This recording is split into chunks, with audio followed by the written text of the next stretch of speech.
Normally, you would be hearing the music, and I would be saying something different here. But obviously, if you're getting me talking before the music, something has happened, or there's a reason. And unfortunately, we have lost our dear friend Peter, who was supposed to do this episode with us. Until you say it, like, dang, man. I thought I was going to be okay. I was okay literally 30 seconds ago, and we started talking here. This He was supposed to be on this episode with us. I have Bryan and Christian here because we're going to be talking about Manic Street Preachers today. This is it's a complicated issue, right? Like, I mean, obviously, you start with the fact that we've lost our friend. But the reason we're doing this episode and recording it when we are is for, as you mentioned, Christian, is for like celebratory reasons. So like it does make this kind of a little bit more complicated on several levels. Yeah. We'll get into the reasons and why it's a celebratory episode, but obviously in the circumstances, that's really difficult, I think, for us all. It's, you say about our friend, and I think that reflects on the type of community that Deprogrammed is. I mean, I'm based over in Wales. You guys are in the States. Never got anywhere near to meeting Peter. I knew him from doing loads of these episodes. We were a bit of a bullpen, Bryan, myself, Peter, and yourself, Justin, from a couple of years ago, and we'd not done one as a foursome for some time, and I was really, really excited for this one, not just because it's a band and a kind of a reason that's really close to me, but just to get this gang back together, because after my first one, this was the next run of panels that we had, and I think we're all still a little bit in shock, but I think we're all kind of in agreement that we want to do this justice, for him. From what I gathered from doing episodes with him, he absolutely loved music and he absolutely knew music. He'd always come up with, a bit of trivia that would always kind of catch me from left field about, oh my God, how didn't you know that? When we were actually talking about this episode, he sent something when we were chatting around putting things together and said, oh, Manic Street Preachers were two different bands at different points in their career. And I'm like, yeah, he absolutely nailed that, even though they weren't a huge band in the States. He loved music and he knew music, and I think that's the best thing I can say. And Bryan, like again, as Christian mentioned, you were there on these bullpen episodes. This is not easy, but we do have to. The best thing we can do for Peter is to do the show, right? Oh yeah, that's definitely what he'd want. I mean, there were episodes that he missed because he was sick or whatever. He always wanted the show to continue on, whether he was there or not. He really he really took like your schedule to heart, and wanted everything to go smooth, always thinking of other people. So yeah, I think the best thing we should do is continue on for him. So I'll leave it at this. We love you, Peter. We're going to miss you dearly. Anybody who's listening, we're going to be talking about Manic Street Preachers today. Please stick around and try to enjoy this. We're doing it for Peter. We love you, man.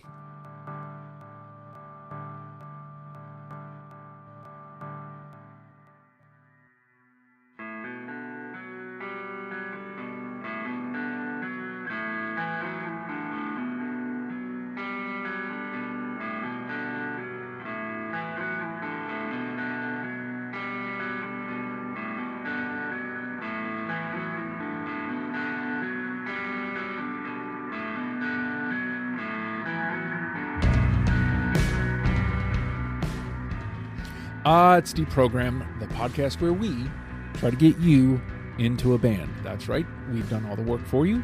all you have to do is press play and listen. And my name is Justin. You can call me Band Curious because I am indeed curious about bands. And I like to gather up my friends and chat about why it is that they love them. And in doing so, we will come up with a top 10 starter kit for you to try to get into the band as well. And so the scheduling of this, Christian, was for trying to line it up with St. David's Day. So as you know, I'm going to pass the baton to you to talk to us about St. David's Day and why Manic Street Preachers for St. David's Day. So yeah, if we've all got our maths right, then this episode should be coming out in the last week of February, which is in the run-up to, is the closest episode release to St. David's Day. So that's on 1st of March. If you've listened to any episodes of me before, you might have gathered that I'm Welsh and a proud Welshman at that. And I just thought I could see some Welsh bands on the kind of the list that we kind of put together that we sort of, when we're looking at what to do next. And I just saw the kind of the timing and the stars aligned. And I thought, do you know what? It'd be really cool to actually have almost a themed episode of Deprogrammed where we do something like this. So Manic Street Preachers, if you didn't know, are a Welsh band and possibly one of the most successful Welsh bands. So that's why we're here now. And if I may say, dwi'n dymuno dydd Gwyl Dewi hapus I bawb sy'n gwrando o Gymru, a gobeithio eich bod chi'n mwynhau benod hon o Deprogrammed. Wow. So that means happy St. David's Day to everybody listening from Wales and from around the world, of course. And I hope you enjoy this episode of Deprogrammed. Wow. Tough act to follow, Brian. Talk to me about what makes you decide to jump onto Manic Street Preachers. You know, I'm always up for a discovery. Those are sometimes my favorite things to do. And yeah, like I wanted to, you know, get back into a panel.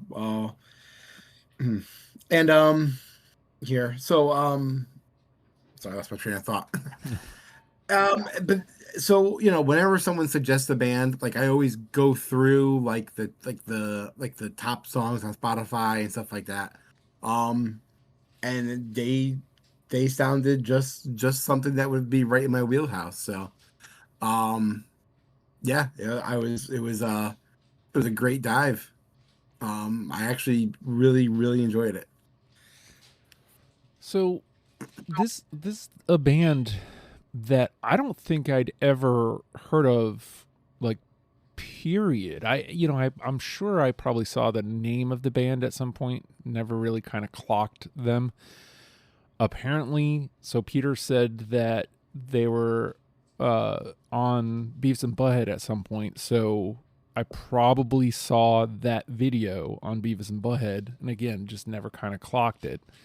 So this is like pure discovery for me, and considering where they came out, when they came out, it's shocking to me that they weren't a band that, I understand how they weren't a band that, you know, were like way on my radar, but the fact that they weren't somewhere on my radar is shocking to me. Like, they should have been that band that was just out of reach for me. You know what I mean? Like a band that everybody was telling me about that I just never got to, as opposed to a band I just never heard of. Like this band feels like not quite a band that should have been there always, but like a band that they feel like a band that people would have said, Justin, you gotta, to me. Like, not in the annoying way that people do with the Beatles to me, but like in the way that like you would like these guys, as opposed to you should like these guys. And I think I just nailed the what it is about the Beatles. But anyway, that's a whole different conversation. But I can't remember, Christian, did we cover like the entirety of, I can't remember this because nowhere near. Okay. So talk to me about like what we decided to cover and how we came to that agreement. Okay. Well, I'm gonna I'm going to rewind a little bit because I didn't want to do Manic Street Preachers just because they're Welsh. I'm massively into this band anyway. But it's a bit of a funny one for me because it's a bit of a running joke with me that I end up on a load of panels of bands that started with a bang, with a huge album that went platinum or whatever, and then all the critics and all the kind of the hipsters kind of turned against them. So Live, Hootie and the Blowfish, Bush. This one's a bit of the opposite. I think this band, they started with a bit of sort of skepticism about them, and then they grew into being kind of what I would call elder statesmen of the kind of British rock scene. They wanted to start with a bang. They said when they first came out, we're going to make one double album, sell 16 million records, and then break up. And I mean, that just sums up that kind of early attitude of the band. And there's loads of stuff. I mean, you'll have to rein me in because this episode could go on for ages. There's so much to talk about with this band. There's so much depth. But yeah, they're on about. I should have checked this. I think they're on about something like 16th studio album. They're still going. They released one quite recently, but we've covered the first 5 albums because that's kind of when they were at their most. I don't want to say this without kind of disrespecting their later stuff, but probably the most well-known period of the band. So first 5 albums, and the first 5 albums are all really different. And they all represent a bit of a revolution or an evolution of the band as well. So we took the first 5 albums, and then I popped on, I think it was 4 B-sides, because they're one of these bands that there's quite a bit of a sort of the B-sides are quite beloved with the fans. And I wanted to play a B-side, but I couldn't just put one on because it would be too obvious. So I put a bunch of B-sides on as well, just to kind of throw a few out there. We've missed out some big ones that fans of the band who may be listening to this will probably shout at me for. One was a cover. They covered the theme from MASH. Suicide is Painless, which was probably their biggest hit for a good while, but as it was a cover, I kind of left it off. And then they had a kind of non-album track, Masses Against the Classes, which we didn't take. But yeah, first 5 albums and a couple of B-sides, making about 70 songs, I think. So you already stated that there was a B-side basically that you wanted in your 20. What rounds out the other 19? Like, what is it that you're looking to bring to the table for this band? Okay, well, this band's in my top 10 of all time. So I knew all the songs. I didn't have to. Normally when I do these, I have to do a little bit of discovery, but I just didn't. So I spent the time that I had just deliberating, listening closer, trying to come up with specific reasons for songs, that you kind of let the music wash over you, but this was a bit more surgical, if you like. I was trying to think of reasons to take particular songs, thinking about the story behind them, thinking about the significance to the band. I mean, I could have taken over 40. It was really, really difficult. Out of the 70, I can count on one hand how many songs I'm not particularly keen on, and there'll be songs that I don't have that you guys play and I'll go, I love that song. So yeah, it was just trying to boil it down to songs that meant something to me, songs that I know mean something in terms of the story of the band and the myth of the band, if you like, and also the evolution of the band, because that's definitely a thread that runs through these 5 albums. So Bryan, as somebody who's also discovering the band, what strikes you, and like what is it that you feel like starts molding your 20 for this?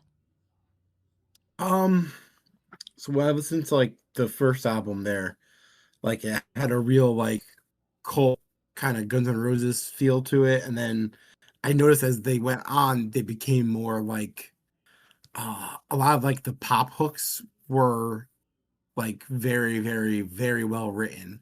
So those are ones that really stood out to me. I mentioned, I had come across a couple albums here. I really got hooked on the Holy Bible. I've been listening to that record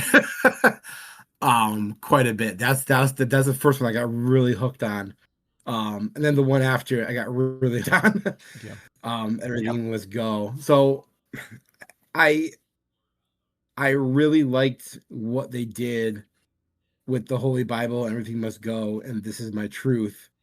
So I'm probably a little heavier on those records.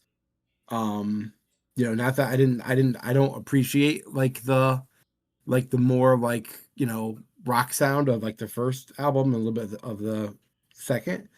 But yeah, I think what really stood out to me, and what I think will stand out to other listeners, who don't know this band, probably like a good portion of Americans, is the great like pop hooks and quality of like those last 3 records that we did. Strangely enough, my journey is very similar. I remember I listened to the first one, Generation Terrorist, and I was like, okay, like I wasn't impressed. I didn't not like it, but I was just like, okay, that's what this is. Okay. And then I remember you guys talking in the chat saying, the first record is very Guns N' Roses. Like, yeah, that's right. And then like I think Peter actually said, and then they change. It's something different. And so I started listening to the second one. I was like, okay, Gold Against the whatever the name of it is, the second one. I was like, oh, okay, there is more to that. And then much like you, Brian, the Holy Bible, I don't even think I checked it like as it was happening, but the Holy Bible just grabbed my attention. And like, I feel like on my first pass, I had most of it and I didn't even notice it. I just was adding songs. And then I listened to Everything Must Go, and like I immediately noticed I am taking everything from Everything Must Go. And that's when I said in the chat, I was like, holy shit, Everything Must Go is really good.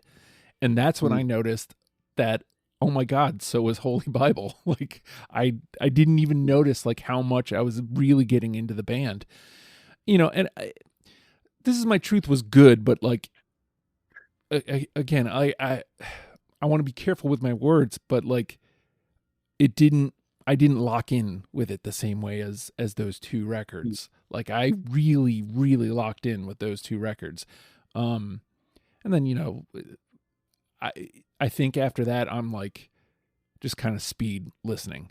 So much like you, Brian, I'm really heavy on Holy Bible and Everything Must Go, and kind of even on everything else. So I don't know, Christian. I mean, it sounds like there's only 70 songs, so it's not like we were pulling from this massive pool, but it seems like, as somebody who knew the band going in and basically knew their 20 going in, it sounds like we could be all over the place. How much do you think, for the final say, how much do you think we get through unanimously? Okay, so I just want to say you guys are both right. It makes me all warm and fuzzy that you've picked out Holy Bible and Everything Must Go, but you're also so wrong about Generation Terrorist, because that absolutely slaps. It was that album. It was that album that got me into the band. I didn't like the band at first when they came out. Sorry for the aside, but as I said, I've got so much to say about this band. When they came out, they were full of attitude. There was that thing about double album, split it up. Nicky and Richie were the Mascara Twins, and they were coming out with all these slogans saying, "Yeah, we don't want critical success." It was all really sort of posturing, and they had this sort of glam image, and I was just like, "Oh God, these guys are embarrassing." And then Gold Against the Soul came out, and I was like, oh God, it's even worse. They've kind of gone all like shiny, and what's this stuff doing on my metal and grunge TV show? Why is this on a thing? And then 2 things happened really close together. I mentioned my free CD on a magazine. I heard one of the songs of Generation Terrorist on the free CD, and I was like, oh, that's quite good. I think it was Another Invented Disease. And I don't know whether you have this in the States. A friend of mine, shout out, a guy called Mozza, huge fan, always has been. He was going on and on and on about it, and I was just like, meh. Our library used to rent albums on vinyl. Was that a thing with you guys? You have record library? I'm sure.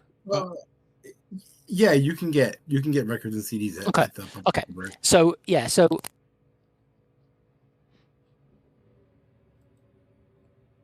Hello? Oop. Did we lose him? I'm back. Oh, I'm there back. he is. Sorry, I flipped my mute switch. Sorry. Yeah. So this was a good couple of years after they came out, and I got massively into Generation Terrorists, and immediately after that, it was the same summer, they released Holy Bible, and I saw them twice in 8 weeks. Once by accident at Reading Festival, huge festival in the UK, and they blew me away. And then I went to university, and I saw them again in university in the October, and they blew me away. And from that point, that kind of compression of Generation Terrorists and Holy Bible together, that was it for me. I was a huge fan. Anyway, that's kind of where I am. Back to the question. How many do I think we hit? So okay, this sounds like some common ground, but this sounds like I've got quite a bit of Generation Terrorists. So I don't think we can be hugely optimistic. Okay, I will be. I'll err on the optimistic side. I'll go 6. Okay, yeah, I like that. All right. I like 6. What do you think, Brian? I mean, I do have a couple off Generation Terrorists, and then a lot off the rest. Man,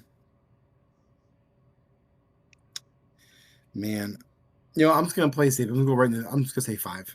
Okay. Interesting.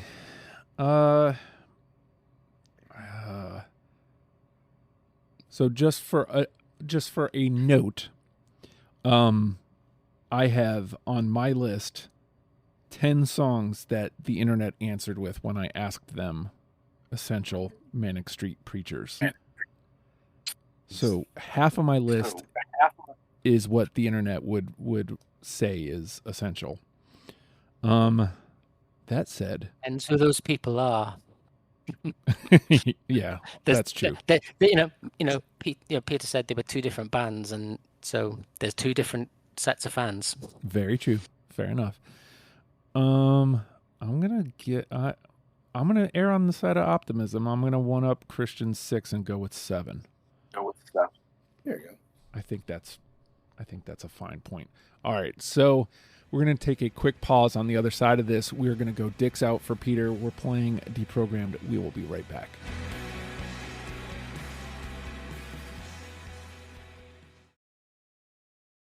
And with that, the name of the game is Deprogrammed. The 3 of us have combed through a selection of the Manic Street Preachers discography in an attempt to create and plucked out 20 songs that we're now going to mash together in an attempt to create a top 10 starter kit for you, in case you have never given Manic Street Preachers the time of day. I'm going to start here, which is kind of a different thing for me. But the name of the song is the thought that I had when I heard it. And somebody, when they answered the question yesterday, said that this was the essential song. We're going to put that to the test, and I think it might answer, Christian said there's 2 different types of fans. We're going to find out which type of fan this person is. I'm going to start with yes. Yeah. Wow, that is not what I expected you to say. Oh, really? But yeah, I have it. Yeah. Hey. Okay. Does that answer anything? Like, does that say no? Okay. Well, okay.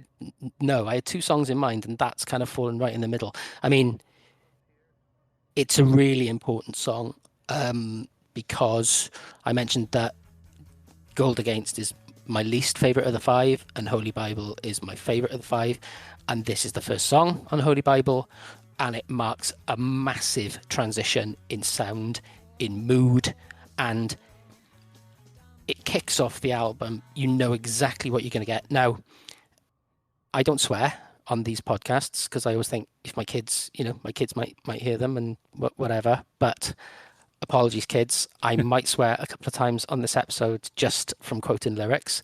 But when you get this song, and the fourth word is a C-bomb.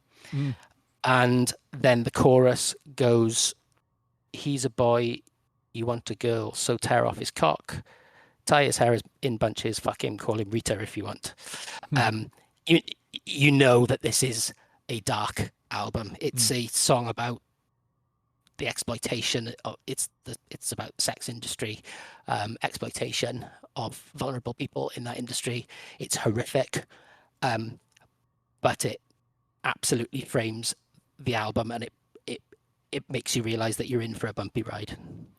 Well, and it's funny because it's balanced against this bouncy riff that dun dun dun dun dun dun dun dun dun dun, and it's like, I mean, I didn't know that layer, until now. So like when you balance it against that, it's like it's just interesting that that's what's happening here, and I think yet again I have a whole new appreciation for the band, knowing that that's what this song is about. Because really, I mean, the riff is what brought me there, and I just really enjoyed it. And like I said, the second I heard that riff, I was like, yes. I was like, oh, that's the name of the song. Okay. All right, boom. 1, 2, 3. 1 is in. Christian, where you want to go?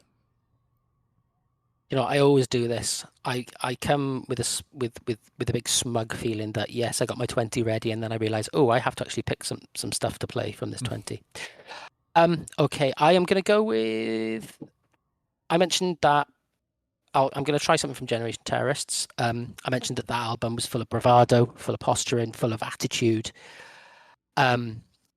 Richie and Nicky were known as the Mascara Twins, so the band was two very different halves. Richie and Nicky were the ones who were the flamboyant ones. They couldn't play their instruments very well, I understand. I don't think Richie ever learned to play his instrument very well. Nicky has become an accomplished bassist over time, but I think they both were kind of novices. But they were the kind of the political edge of the band, and they were the attitude of the band. And then you had James and Sean, who were two cousins actually, who were the musos basically.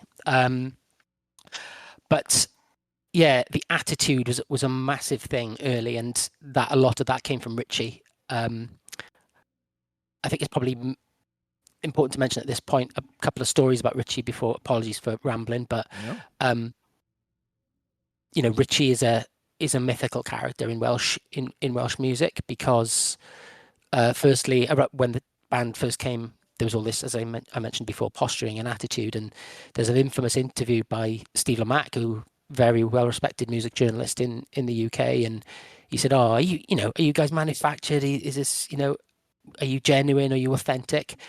And Richie just quietly took out a razor blade from his pocket and carved the number 4 and then real into his arm in front of the journalist. Jesus. And they literally had to take him to hospital. Now, obviously, trigger warning, self-harm, not saying that that's a good thing, but it's an infamous story about Richie and what he felt about the band. And then, a few years later, you may know the story, he goes missing after the Holy Bible's released. They're about to fly to America, and they find his car abandoned at the border between England and Wales. So part of the border is over a river. There's a big suspension bridge, and apparently a notorious suicide spot. And he's never been seen since.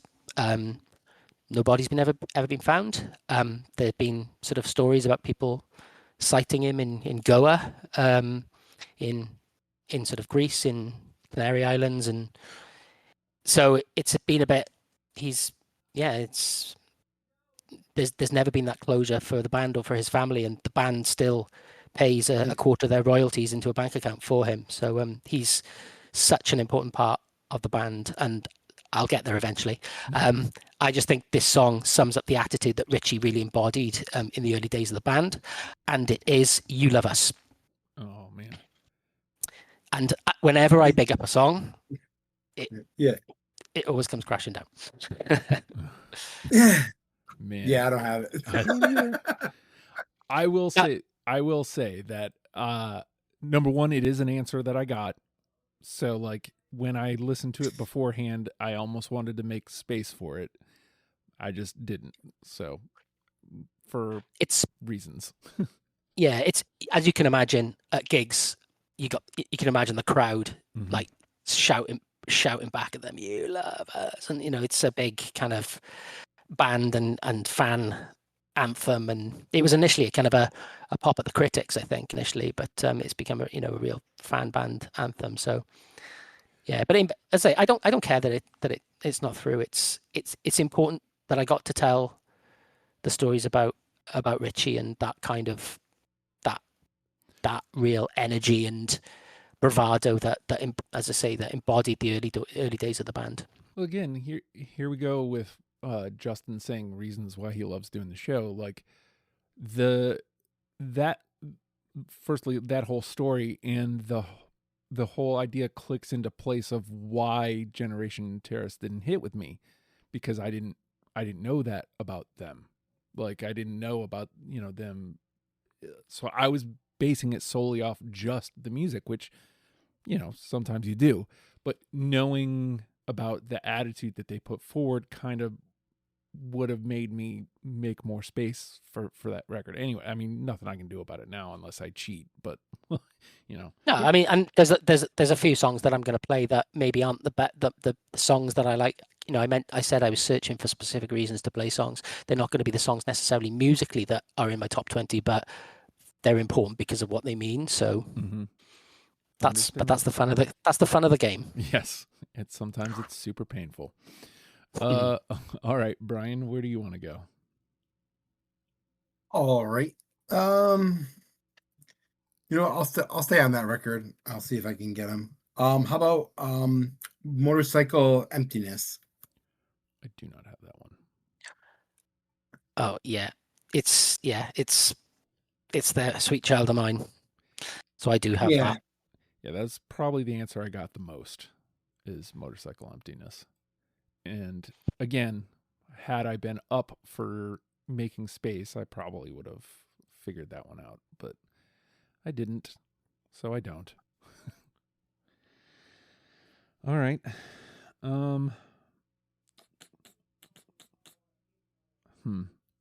Well, how about I'll go back to Holy Bible. This one is, when you look at the name of it, it is one run-on sentence that is literally without spaces. And so that was going to set it apart. And then when you really consider where America kind of is right now, it really sets itself apart. If white America told the truth for one day, its world would fall apart. Yeah. No, I don't have it. Okay.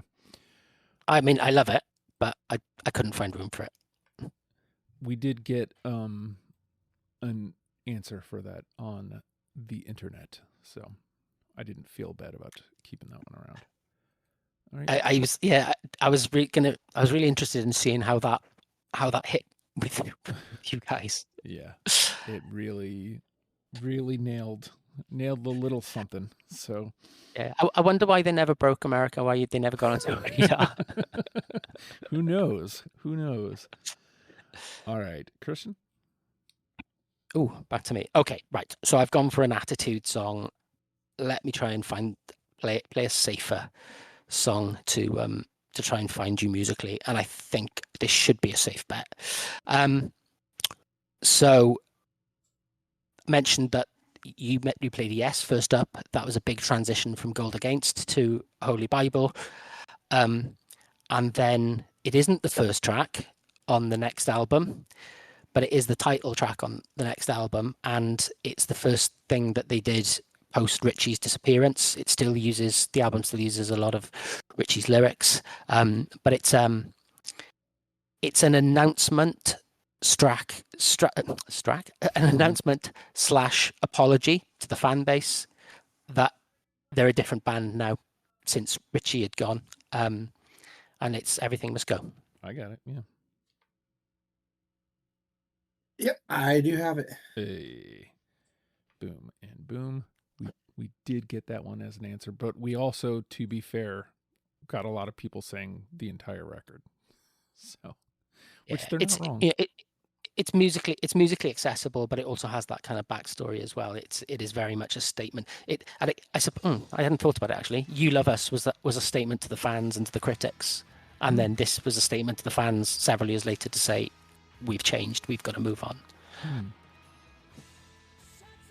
I am looking at some of these songs as I'm scrolling Everything Must Go to the top, and I'm just like, oh man, I don't have that one. I don't have that one. Oh no. But I do have this one, and it's in Everything Must Go. All right. Bryan? Let's see. Let me so you had done kind of a political song before. I was gonna that's definitely hitting the times. And I feel like this one is also hitting the times here. If you tolerate this, your children will be next. Yep. Yeah. Which I believe is the video that Peter said was on Beavis and Butthead. Yeah, apparently that was a single here. It didn't sound familiar to me, but I don't know. I didn't get a lot of like variety of music here in my small state. I think it was their first number one. I might be wrong, but I think it was. I'm not sure whether the MASH one got to number one, but I think it was their first number one. Can I tell you the story behind it? Always. Sure. I'll mention Manic Street Preachers' relationship with Welshness. This is a Dydd Gwylderi episode, after all.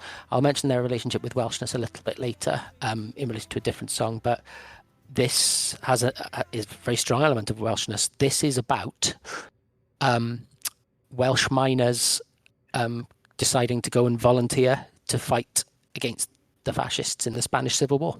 Oh, wow. And the lines about, if I can shoot rabbits, then I can shoot fascists. And it was that element of political responsibility and political empathy with sort of oppressed brothers in faraway lands. And a load of Welsh miners went and volunteered and fought against Franco in the Spanish Civil War. So that's what that's about. It's remembering their sacrifice, I guess. Wow. Had no idea. Obviously. Had no idea. All right. I think I'll try another Everything Must Go track. How about A Design for Life? Yeah. Yep. Hey. Wow. Hey. Yeah, really important song. Was their probably their commercial breakthrough, their big kind of mainstream commercial breakthrough. Got to number 2, but it was the first song of theirs to go platinum. Held off of number 1, I looked this up, by Return of the Mac. Did you have that song? Yeah. Mark Morrison? Return of the Mac? Yeah. Yeah. And I got a friend of home.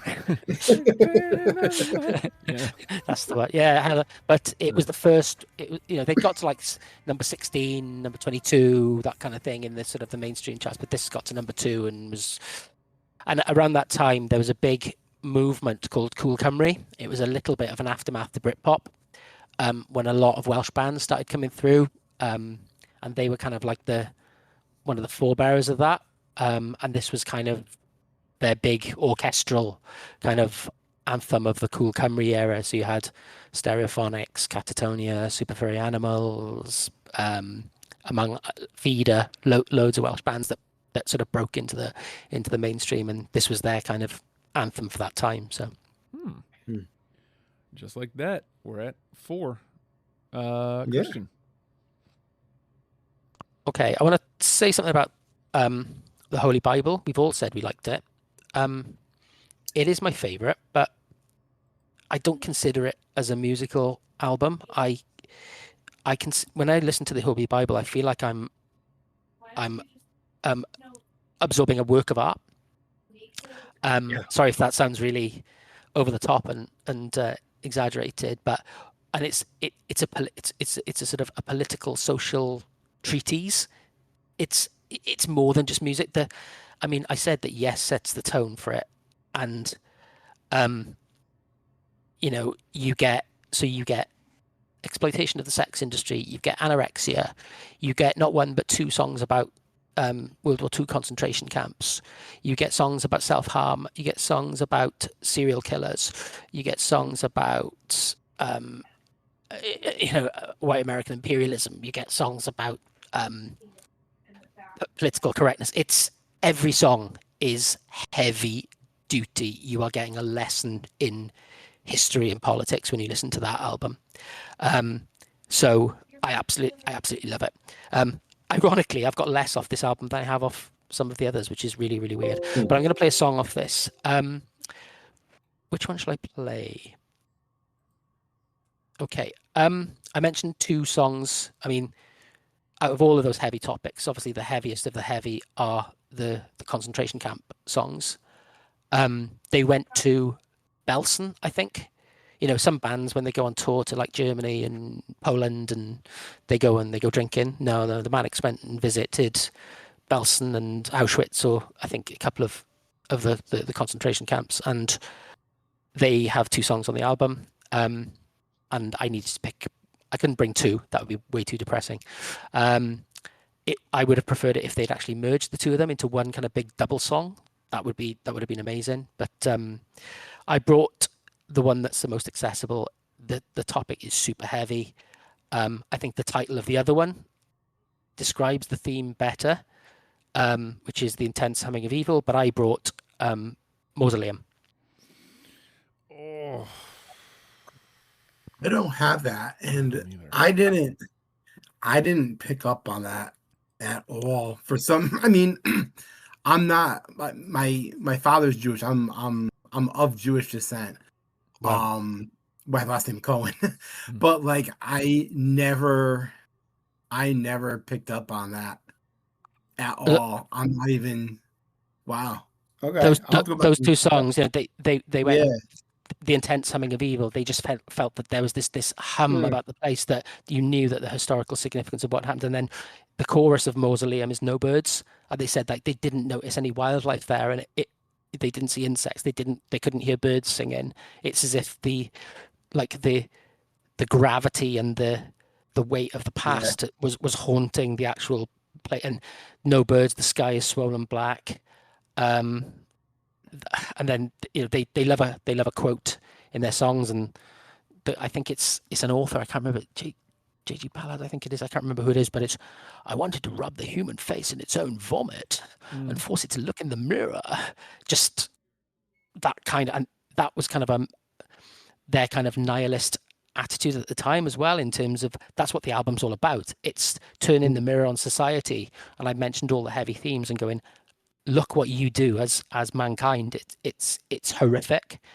It's a tough listen, but like I say, I feel like I'm taking on board a piece of art when I listen to that album. So I don't have it, but I want to back you up here, because I didn't mention this when we talked about getting down to 20, but like I feel like some were, I say the word easy, but like easy, but like the last, like, I think 6 or 7, getting down from 27 down to 20 was miserable. And this is one of the songs that was in that, for sure, in that 7. It may have been like the last one to go. I had it really high on my list. It just ultimately didn't make it. I didn't catch, much like Brian was saying, I didn't catch that part of it, but like something about it was dark and definitely had my attention. I just, again, this is 5 really good records that we have here that we're kind of spreading. 100%. So it's 100%. just kind of easy to get lost in it. So all right, so unfortunately Mausoleum goes in the bin. That sucks. But Brian? Oh, jeez. Okay. All right, I'm gonna go to Gold Against Soul. I don't think we've gone there yet. Let's go with Sleep Flower. This is a very good one. I don't have it though. No, no Okay. gold against the soul, please. No, sorry, no. This is the thing, right? I don't Yeah, dislike the album, but at the time I did. But it is my least favorite out of the 5. I got you. Yeah. It was the one I went back to the least, I would say, out of the five of these. All right. Let me try a Generation Terrorists track. How about Love's Sweet Exile? No. I don't. Wow. All right. Yeah. Binge. I've got a lot from that album, but Yeah. I don't have that. It's fine. I love the intro, Nikki. I think it's Nikki. Between the billboard masturbation, there lies the highways of metallic isolation. It is strong, thick Welsh Valleys accent. I love those spoken word intros, but yeah, didn't get it. All right. Yeah. I definitely like. I don't want to become today. I didn't like that. I liked that record. It was just that there was so much. There was stuff that felt so much stronger to me on the ones after it. But like I immediately got hit with the sound. I'm like, this sounds like the Cult, like who I'm a big fan of, or like, just to go, with another like British band. We were kind of comparing it to Guns N' Roses as well, but yeah, like that Guns N' Roses Cult kind of sound, like Billy Idol. Like I kind of got all that feel in that first record. I like all those artists. They said they wanted to be a cross between Guns N' Roses and The Clash. So all of these Guns N' Roses references, they would absolutely love. Awesome. So not incorrect, but I was incorrect because Love's Sweet Exile goes into the bin. Christian. Okay, I've still got so much to talk about, guys. I'm really sorry. So I will play a song that I probably don't need to talk about too much. I just absolutely adore this song. Soppy Time. It makes me think of my mum. I mentioned my mum on the Hootie and the Blowfish episode, and yeah, and that my mum's favorite song from Hootie and the Blowfish got put in the bin, so I'm probably on shaky ground. This is the B-side that I wanted to play. I just think it's a gorgeous song. The melodies are gorgeous. The lyrics are gorgeous. Our Mother's Saints. I got it. Yeah. Oh, you had that? I don't have it. Wow, I did not expect anyone to take any of the B-sides. I am delighted. It is. I can't believe it's not on an album. And ironically, it's from the Gold Against the Soul era, which was my least favorite. But it's a beautiful song. Beautiful song. I think, although knowing the Manic Street Preachers, it might be full of like cynicism and. Again, not being able to dive in completely on the lyrics to kind of understand if it meets what the face value of Our Mother's Saints, that idea, but like calling it that immediately put it on my radar. Like just immediately, I'm like, well, yes, they are. So let's listen. And musically, it held me. I didn't have the time. I guess I probably could have made time to dive in lyrically, but yeah, I got it. It's got a 2, so it gets to hang out. Bryan. All right. I'm gonna go back to Everything Must Go, because I like when you get double bang for your buck. You get I always like when a song has a slash in it. It means I'm getting 2 songs the price of 1. Enola Alone. I got it. Yeah, I got it. It's a great song. Nice. That is one that did not come from the internet. That's one that I've kind of been staying away from because I wasn't sure if you guys would have it, and here it is all the way through. Interesting. Yeah. Interesting. Very much so. Apparently, sorry, I'm full of facts because for Christmas I had a book that was recently released called 168 Songs of Hatred and Failure, the history of Manic Street Preachers in songs. And apparently this song is about Nicky looking at his wedding photo and seeing all the people that had passed, and that kind of feeling of, I don't know, loneliness, I guess. Apparently that's what it's about. Yeah. But yeah, it's a great song. There we go. Enola Alone is in. So we have 3 from that record through, huh? Yeah, which makes Wow. sense. I mean, it's Yeah. it's a sad but true statement. Like, if I were to give somebody a record, that would be the one, and then I'd say also go back to Holy Bible because that's excellent as well. Right. But that's me as a new year. So, all right. Shift that around, and fellas, we're already at Bryan's 5, so we can only do better from here. I'll go to Holy Bible. I keep looking at this one, and I keep scrolling past it, and it is also another one that nobody answered on the internet, so I wasn't sure about it. So how about She Is Suffering?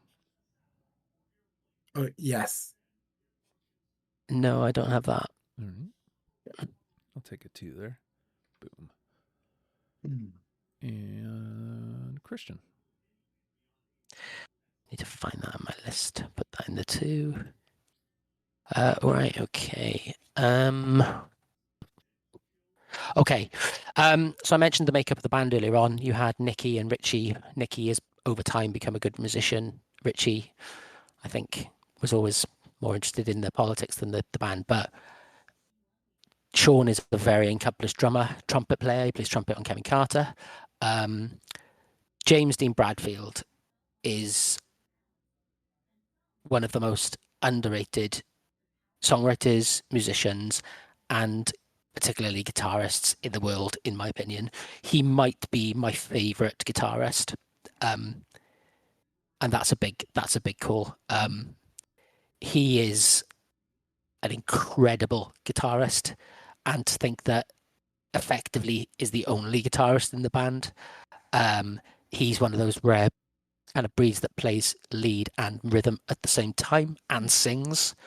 But his guitar work from the beginning has been phenomenal, which for this shy kid who grew up with, I've seen pictures of when he's with glasses and a patch on one eye, and from Blackwood, the Welsh Valleys, his skills are incredible. And I've met James as well. I've met James and Sean, bumped into them on the street in Cardiff after, I want to say it was Pearl Jam gig.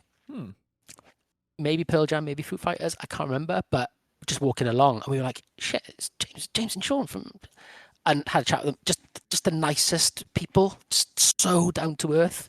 Anyway, the best example I can give, I'm not sure whether it's going to hit as a song, but the best example I can give of just giving someone a song to say, listen to that song and listen to how good a guitarist James Dean Bradfield is Condemned to Rock and Roll, which is the last song of Generation Terrorists.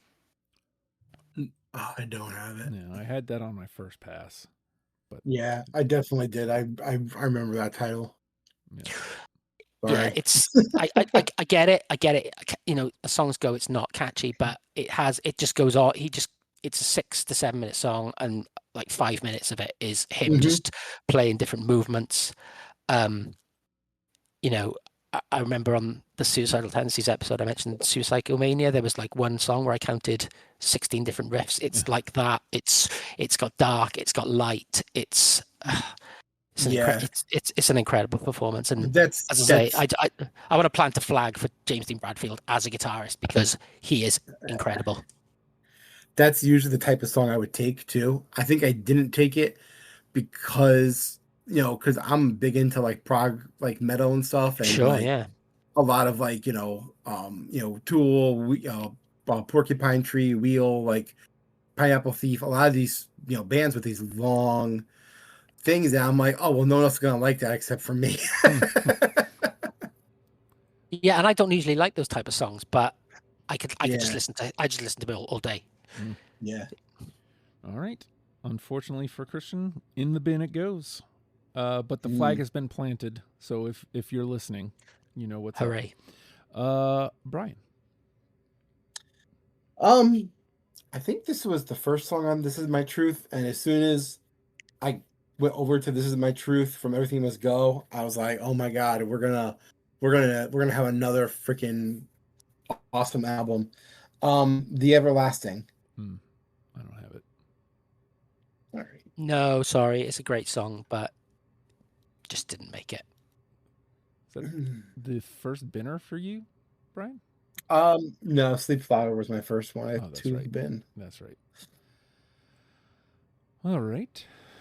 I'm gonna go with one that got an answer because I still have like 5 that people have answered.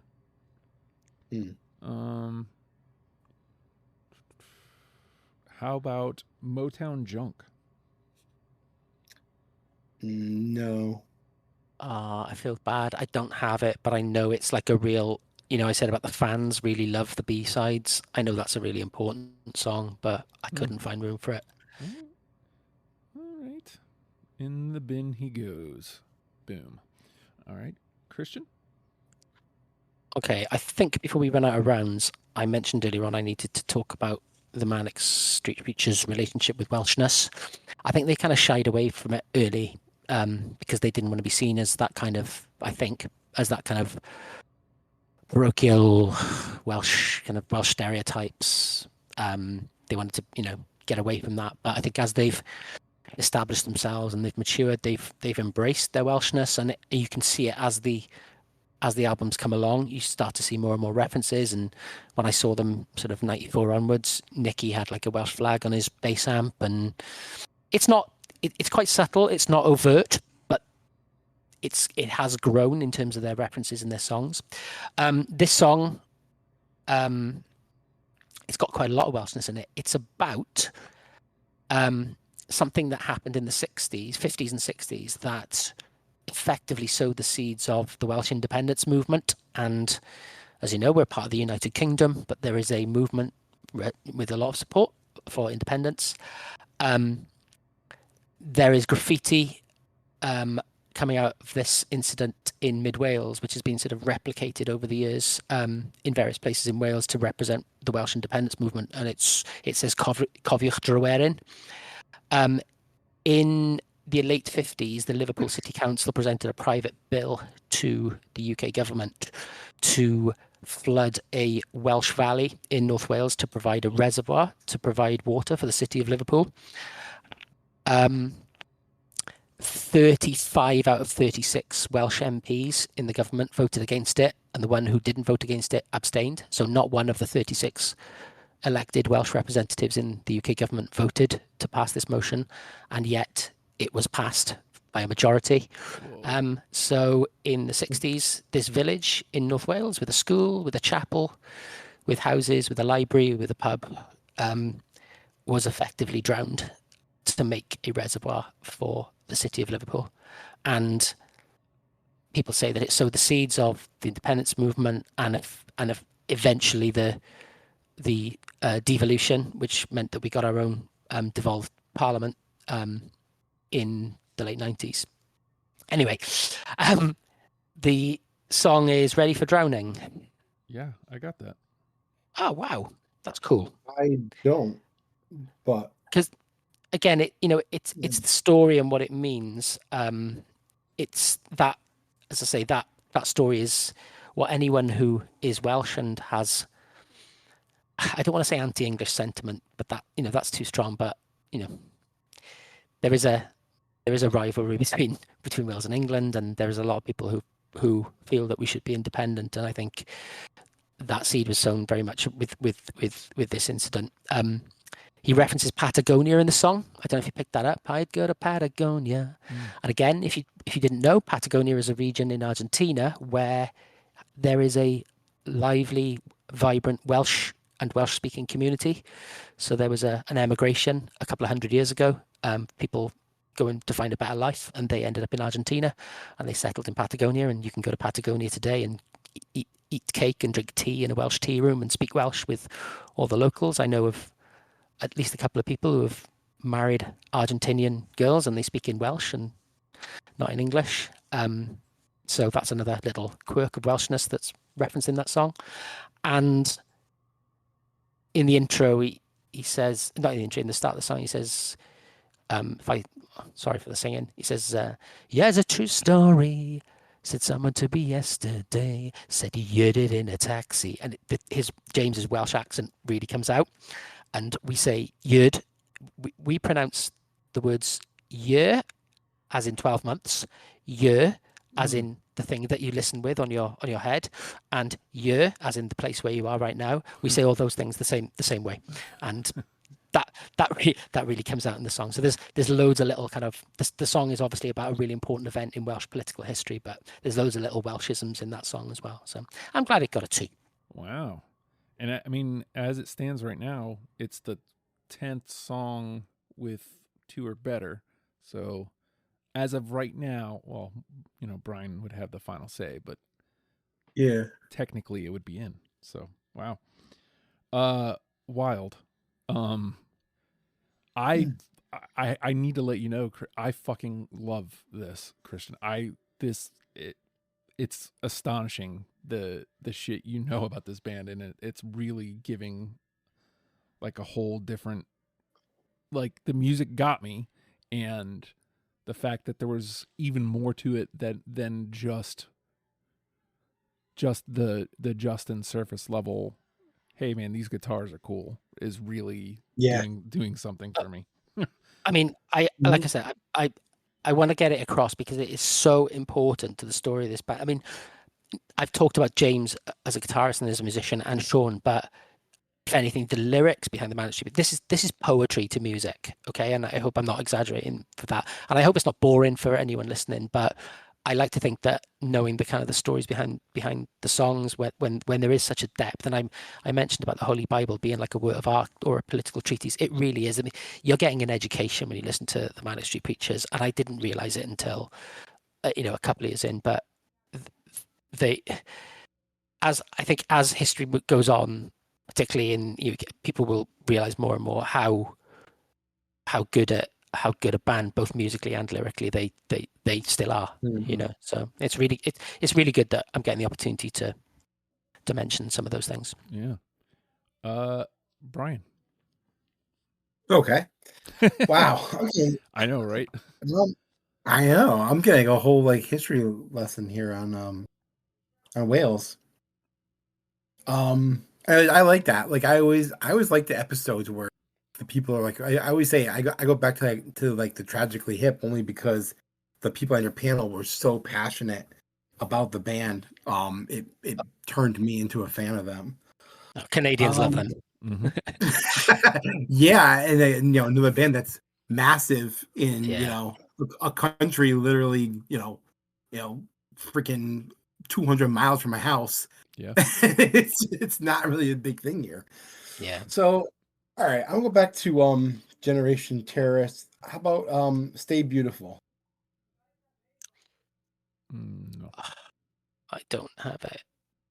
Oh. Yeah. I love it. I love it. It's part of a set. It's part of a set of songs that are very similar. That I picked one from, and it wasn't that one. All right. Boom, boom. You didn't have it, Justin? Nope, can't save you. Sorry. Okay. All right. I'm gonna go back to Holy Bible. How about Revol? No. It's part of a set of songs that I put set together, and I didn't pick that one. Oh. Same story. I took a different one. All right, I love it, but into the bin. Not the one I pinned. Not the one I picked. Yeah. All right, Christian. Okay, let me put Revol into my bin list. Okay. There's so much to mention that I. Okay, right. Generation Terrorists. This song kind of stands out. It's a duet. And the band, again, it's another one earlier. I think it's about not so much the exploitation and kind of the overt criticism of the sex industry that Yes is, but it's a treatise on the exploitation of women and womanhood. The band wanted to get Kylie Minogue to sing it, and surprisingly for a band on their first album who weren't very well known, got short shrift. They eventually got someone called Tracy Lords, who I believe, and the band again allegedly says they've never heard of her, but she was a porn star. Mm-hmm. Yeah, to sing. Yeah, I this is news to me, and the band will always say the same thing when people ask them about it. They say, "No, we didn't know who she was." So Tracy Lords sings the female piece in this, but I think it stands out in Generation Terrorists. It's got another strong message, and I just think it's a good song. Little Baby Nothing. I don't have it. But, yeah, I don't.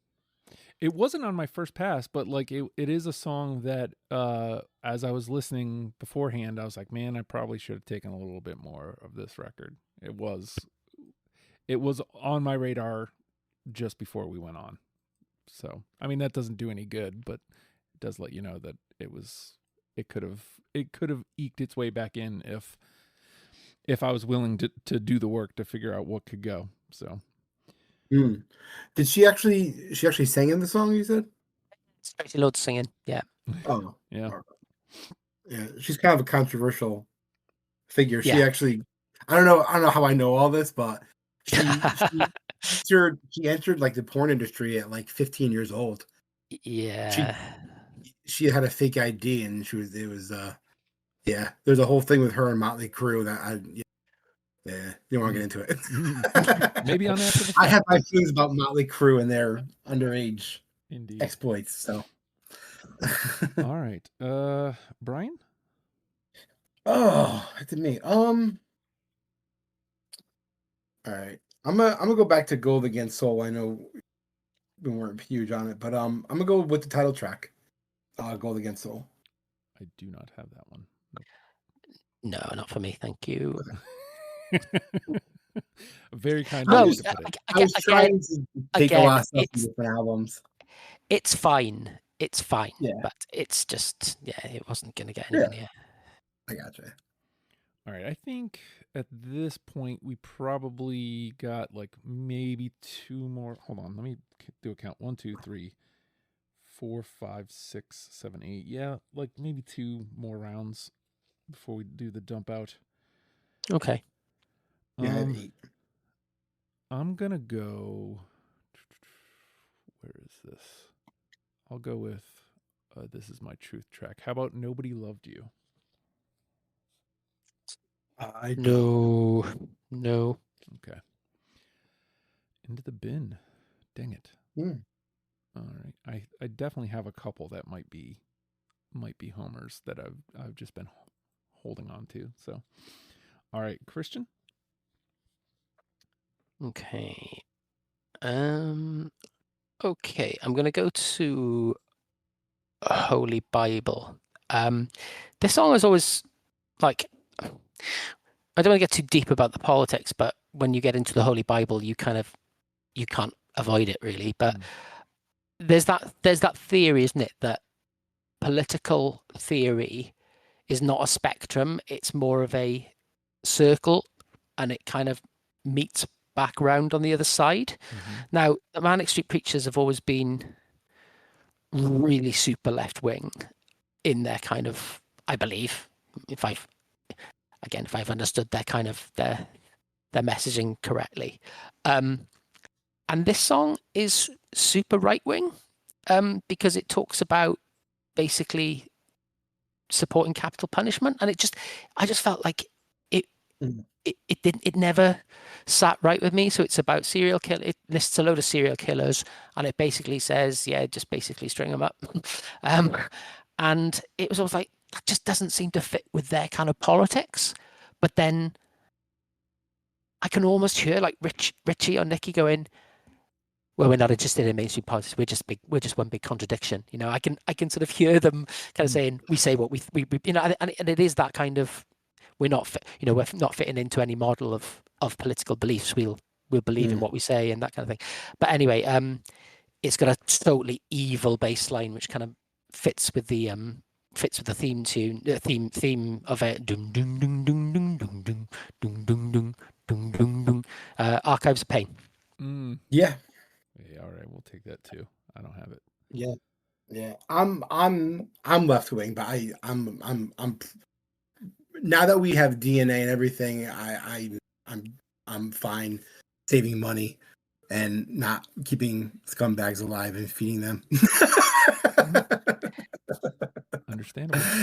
Even though I'm fully left wing, I just don't believe that some things that are politicized here in America should be politicized. Human rights should be politicized, but but yeah, yeah, hang them all. I got you. All right. So that gets a 2, which does mean we're having a conversation one where, well, I guess technically we're not. We have to, because we'd have to trim out 2 to make room for Bryan's final say. So yeah, somebody better, we better get another one, because I really don't want a final say on a band that Christian is like a super fan of. Yeah. All right. I feel like I'll screw it up. Well, you're up. You got a chance to get one in here. Yeah. Okay, let's do it. Let's do Be Natural. No, not for me. All right. Where is try again? Yeah, where is that? That's oh, there it is. This is my truth.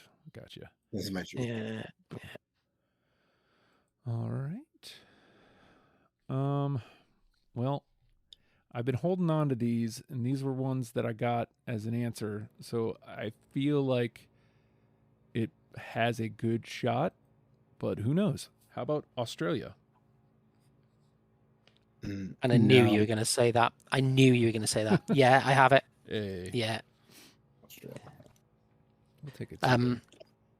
Yeah, big ultimate kind of escapism song. When you know, in the UK, when you ask someone about what's the furthest kind of place that they can think of, it's for us, it's Australia, and it's that sense of I want to just run and I want to get away from Australia. And that means something to me as well. I think I've mentioned before, I've been to Australia a few times. My wife's family, my wife has family there, and it does feel like that kind of, if I needed to just ever escape, that's just somewhere that I would, if I needed to get as far away from my kind of my vibe and my life and my shit as possible, I would get on a plane to Australia, and it really captures that sentiment. I think that you just spoke into existence, or at least into my conscience, of what it is about Australia to me. And my guess is I've never done like the 23andMe or any of those, but from the genetics that I am aware of, and considering I am literally, my grandmother was born in England. She's British. So like I am at minimum 25% British, right? So my guess is that a good majority of my family comes from Britain. And I think that might be part of my love affair with Australia, that same reason of it's the farthest away I can think of to get away, and that would be a change. I mean, there's more reasons to it now, but like I think that may have been my initial draw to Australia, and I think that's what drew me to the song.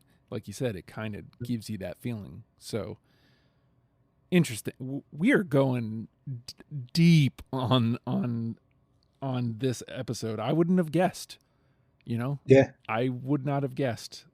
All right. So Australia was me. Christian. The world moves fast. Your workday, even faster. Pitching products, drafting reports, analyzing data. Microsoft 365 Copilot is your AI assistant for work.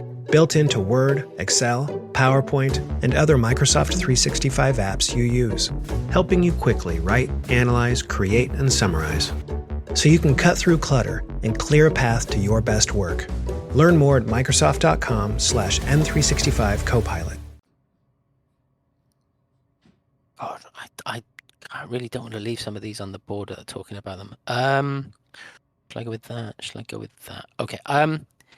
I'll go with. I'm not sure if it's going to hit, but it's a song that was never really anywhere near my list. And then when I was like actively listening, it's just, and again, looking at the lyrics and what it's about, it's heartbreaking. It's about animal rights.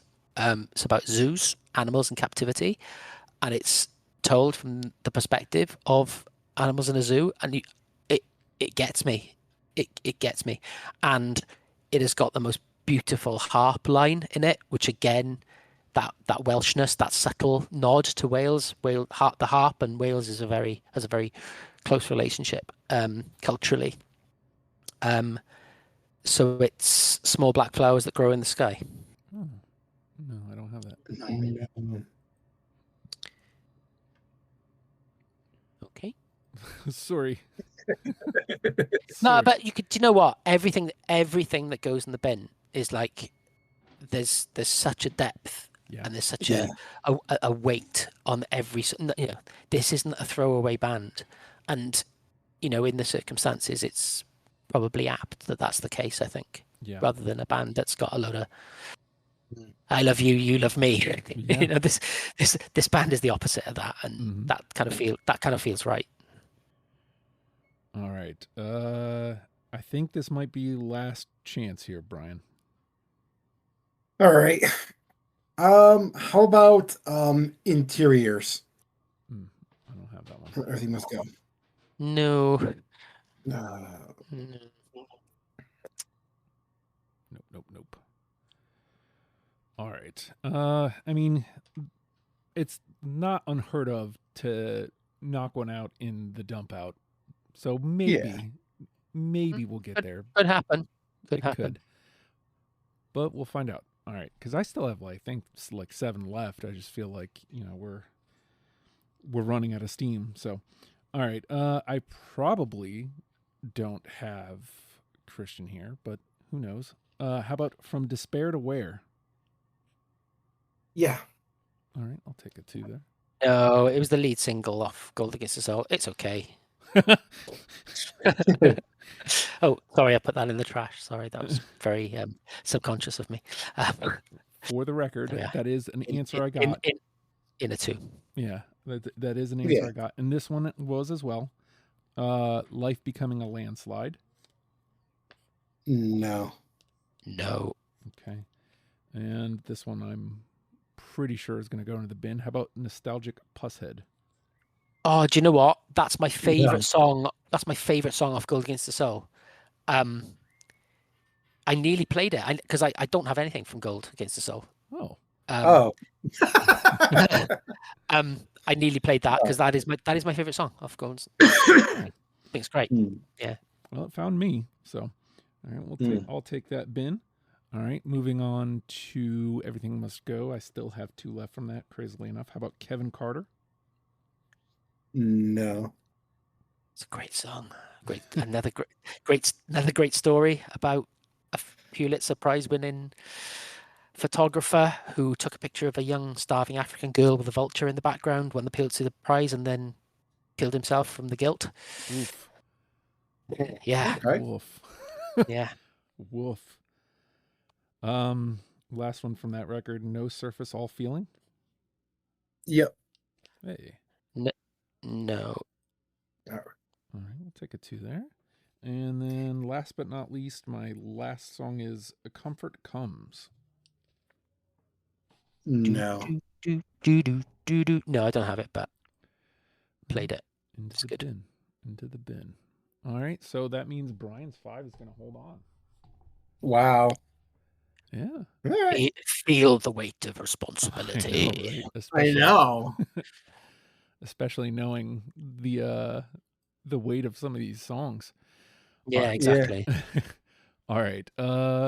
Christian, if you want to go ahead and dump out here. Okay. The song's about the UK banks and is a bit of a rant against them. The use of the imagery is very clever. Black Horse Apocalypse. The black horse is the symbol of Lloyd's Bank. Barclays Iron Eagle. The Iron Eagle is a symbol of Barclays Bank. NatWest, Barclays, Midlands, Lloyd's, the 4 main UK banks of the 1980s. Is No. one? Oh. Nope. No. Is that a no, Justin? Yeah, I'm out. I'm done. Yeah. Yeah, Oh, he's yeah, out, of course. man. Yeah, of course. Yeah. Okay. Next one, also on Generation Terrorists, just because I love the guitar and the riffing, is Born to End. No, no. Okay. No. I'm empty on Generation Terrorists right now. Okay. So you also don't have Slash and Burn then? No, but I really like that one a lot. Another one with brilliant guitar work, riffing. Yeah. The one I took instead of Revol, Justin, off Holy Bible, was Faster. Yep, I got it. You all right? Okay. And then one more, which is off This Is My Truth, which is about the story of two twin girls who ended up in high security prison. Interestingly enough, another really happy, jolly two twin mute girls who ended up in Broadmoor, which is the highest security prison in one of the higher security prisons in the UK. Tsunami. Oh. No. Man. All right. Into the bin, unfortunately. And then all these will definitely be bins, Brian, but we can find out what you got left. Yeah. From Gold Against Soul, I had Symphony of Tourette left. And then from This Is My Truth, I'm Not Working. All right. Symphony of Tourette. And then I'm Not Working. Come on. Yeah. I'm Not Working. There it is. All right. So let's see what we got already through. Boom, boom, boom.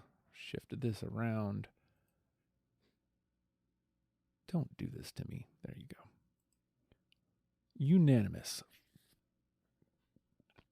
Good Lord. There we go. 5. So we've got yes, everything must go. If you tolerate this, your children will be next. A Design for Life. Enola Alone. So we're halfway there. We've got 3 already from Everything Must Go.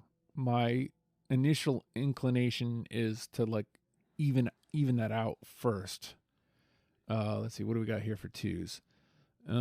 Motorcycle Emptiness. If White America Told the Truth for Once. Our Mother Saints. She Is Suffering. Ready for Drowning. Archives of Pain. Australia. From Despair to Where. No Surface, All Feeling, and Faster. So let me ask you this, Christian, because we only have one with a 2 from Gold Against.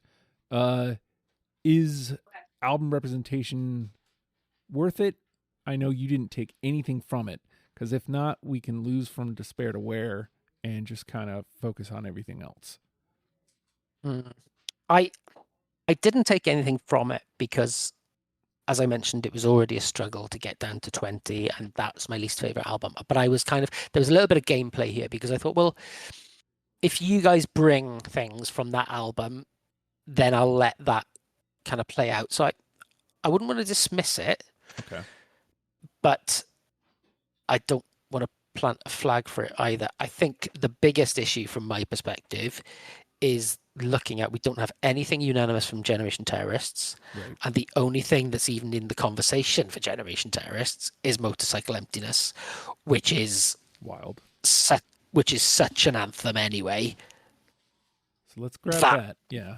That if we came out of this with nothing from Generation Terrorists, that would sorry, it just has to happen. Yeah. So all right. So I agree on that. Yeah. That has to go. Okay. Yeah. So is there anything else like kind of jumping out at you as at this point, like we can't do anything else before we get this? It's a strange old discussion list. Again,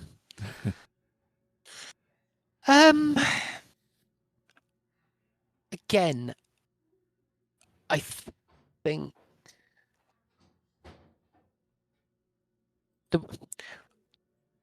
because it's got such a story behind it, and because of the gravity of the story and the fact that it probably, for me anyway, speaks most about their Welshness, I would be tempted to push Ready for Drowning through. That's got a gravity for me. And then if I'm being completely selfish, Our Mother's Saints, because I just think more people should know about that song because it is awesome. But yeah, that once we get past those two, there's nothing left in the discussion that I'm particularly strong on, if I'm Okay. honest. Mm-hmm. So that's where I am in terms of what's left in the discussion. So let me take point on Our Mother Saints here for a second, because although technically it wasn't on Gold Against the Soul, it is listed as part of that record. It's a B-side. Right. Yeah, it's a B-side. So I think it kind of solves, that problem, right? Like it gets us something from that record, even though it's technically not. I don't know, maybe. Yeah. I concur. Okay. So let's grab Our Mother Saints, and then look, knowing the story for Ready for Drowning really put some weight to it, and really, again, I just liked it on its surface level. Knowing that there's so much more to it really kind of opens my eyes to it. So I don't know how you feel about that one, Brian. You want to stand in the way of a town being drowned? No, no, I'm definitely for that one too. Like I said, learning a lot of like the gravity of some of these songs, really does add the extra element to it. All right, so that takes us up to what, 8? Boom. Yes. All right. I feel like we have to take a Holy Bible song here. I feel like We don't have one. Well, We have yes. We have yes. We only have Right. yes. So, but my feeling is we have to have more than one. Yeah. So, Well, spoiler alert, I'm probably going to take a song from Holy Bible. oh, okay. So if you guys pick one, I'm going to pick the other one. All right. Well, so if we're at 8, that means number 9, Christian and I can have, and then 10 will be whatever Brian wants to take, right? Yeah. So, I mean, at this point, we're looking at, we can drop From Despair to Where, because the only reason it was still around was for album representation, right? Mm-hmm. So we have a couple available for. So I guess the question is, do we put an equal amount of Holy Bible in to Everything Must Go, Christian? Do we take one? Because we know Brian's going to take one. Okay, so looking outside of Holy Bible, it's Australia, From Despair to Where, No Surface or Feeling. Oh, we've got Fast. Oh yeah, I didn't realize there's a few Holy Bibles left. Mm-hmm. Ooh, yeah. No Surface or Feeling, From Despair to Where. Australia is fine, but I think we have enough. Everything Must Go. So I'm down with that. Okay. For me, so we got 4, right? White America, She Is Suffering, Archives of Pain, and Faster. Mm-hmm. For me, it would. What have we got already? Yes. Okay. Because I think the Holy Bible, I've said it enough times, it's about the gravity, it's about the lyrics, it's about the message, it's about the politics, it's about the history, it's about it's such a dark and heavy album. I think that has to come through in the list. And I don't think Yes, although the subject matter of Yes is like horrific, as you mentioned right back at the beginning, the music is a bit jaunty and upbeat and whatever. So I would probably go for Archives of Pain.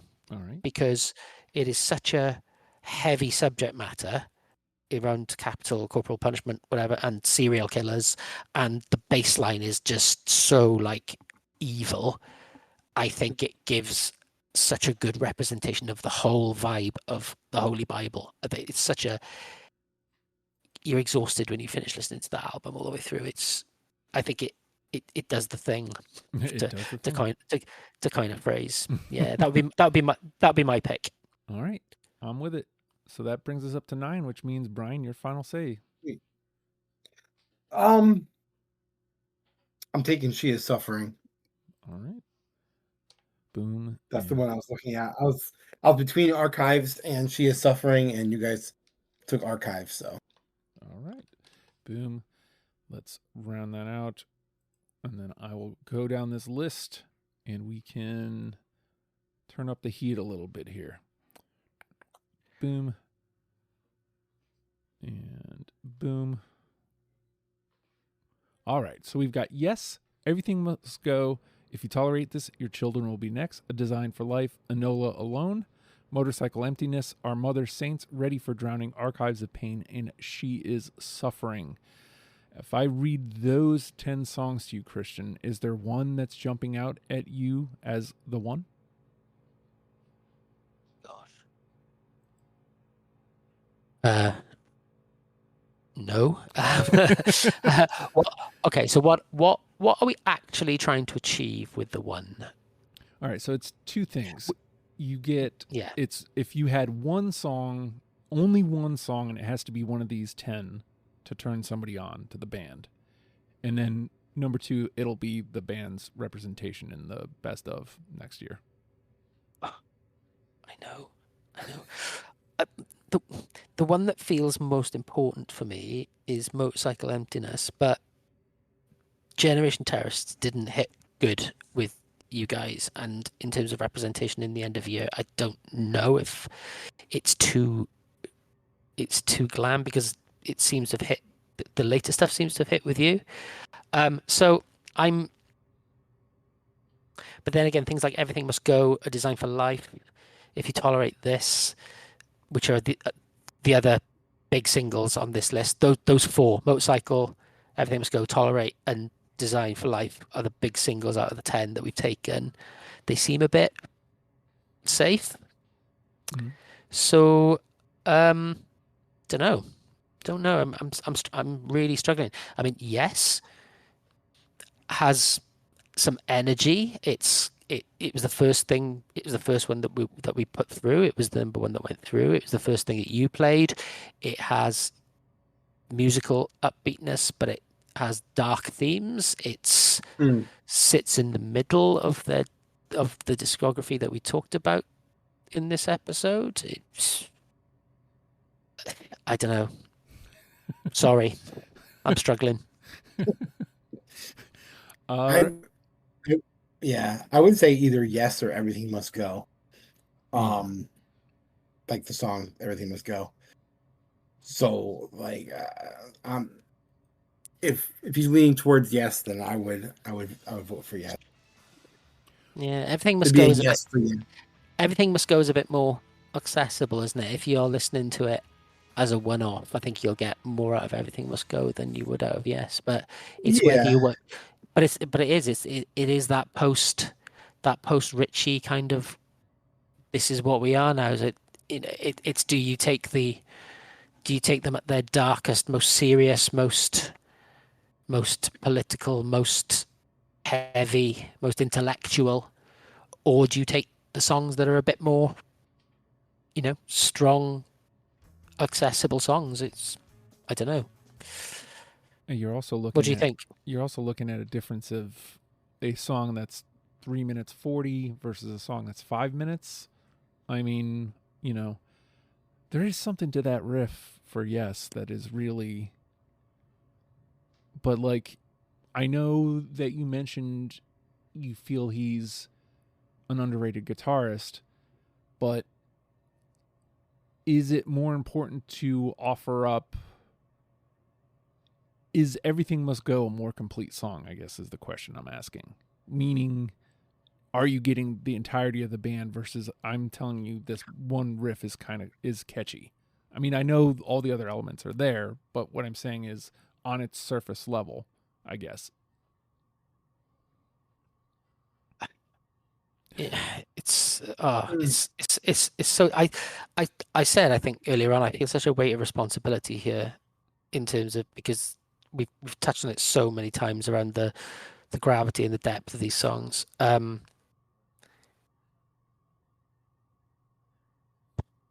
Which way are you leaning? Everything Must Go is a catchier, more rounded, more straightforward rock song with a big chorus. With a good pre-chorus. It's probably a better song, if that's what you like in terms of but then Yes, as I say, is more that post-punk dark commentary lyrics. In terms of what I like about this band, I would lean more towards Yes. All right. Hey, look. You don't got to sell me on a fun riff. Yeah. You don't got to sell me on that. Let's do that. Let's go with Yes. And then I'll get that going and I'll go down this list one more time. I can hear the weight of this conversation on you, Christian. Like you are not taking it lightly. All right. I feel like I'm speaking for a nation. All right. So we've got Yes will be our number one. Everything Must Go. If You Tolerate This, Your Children Will Be Next. A Design for Life. Enola Alone. Motorcycle Emptiness. Our Mother Saints. Ready for Drowning. Archives of Pain. She Is Suffering rounds out our 10. And with that, let's let Yes get a moment in the sun. Well, the holidays have come and gone once again, but if you've forgotten to get that special someone in your life a gift, well, Mint Mobile is extending their holiday offer of half off unlimited wireless. So here's the idea. You get it now. You call it an early present for next year. What do you have to lose? Give it a try at mintmobile.com/switch. Limited time 50% off regular price for new customers. Upfront payment required. $45 for 3 months, $90 for 6 months, or $180 for 12-month plan. Taxes and fees extra. Speeds may slow after 50 gigabytes per month when network is busy. See terms.